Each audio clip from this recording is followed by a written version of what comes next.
கருஞ்சீரகம் சாப்பிட்டா கேன்சர் ரிஸ்க்கை குறைக்க முடியுமான்றது இந்த வீடியோவில் பார்ப்போம். கருஞ்சீரகத்துக்கு இன்னொரு பேர் என்னன்னு பார்த்தோம்னா ஒலஞ்சி சீட்ஸ், இல்லைனா நிஜெல்லா சீட்ஸ், இல்லைனா பிளாக் கியூமின் அப்படின்னு பேர். ஸோ இது வந்து நிஜெல்லா சாட்டிவா அப்படின்னு சொல்லக்கூடிய செடியிலேருந்து வரக்கூடிய சீட்ஸ் தான் இந்த கருஞ்சீரகம்.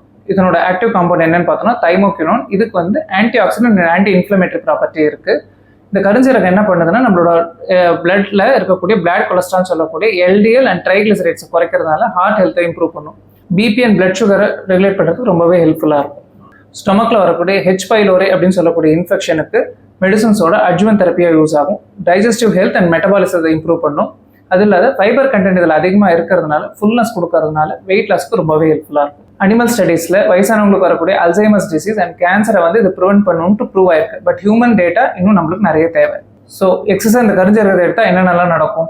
ஃபர்ஸ்ட் அண்ட் ஃபார்மோஸ்ட் உங்களுக்கு வந்து ஸ்டொமக் அப்செட் நடக்கும். ரெண்டாவது, பிளட் தின்னஸ் யாராவது ஆல்ரெடி எடுத்துட்டு இருக்காங்க அப்படின்ற மாதிரி இருந்தால் ப்ளீடிங் ரிஸ்க் அதிகமாகும். BP and sugar medications already எடுத்துட்டு இருக்கவங்களுக்கு இது நிறைய எடுத்துக்கும் போது என்ன ஆகும்னா low sugar and low BP வரதுக்கான சான்சஸ் இருக்குது. ஸோ அளவோட கருஞ்சீரகத்தை எடுத்துக்கோங்க, ஹெல்த்தியாக இருக்கு. Stay knowledgeable. தேங்க்யூ.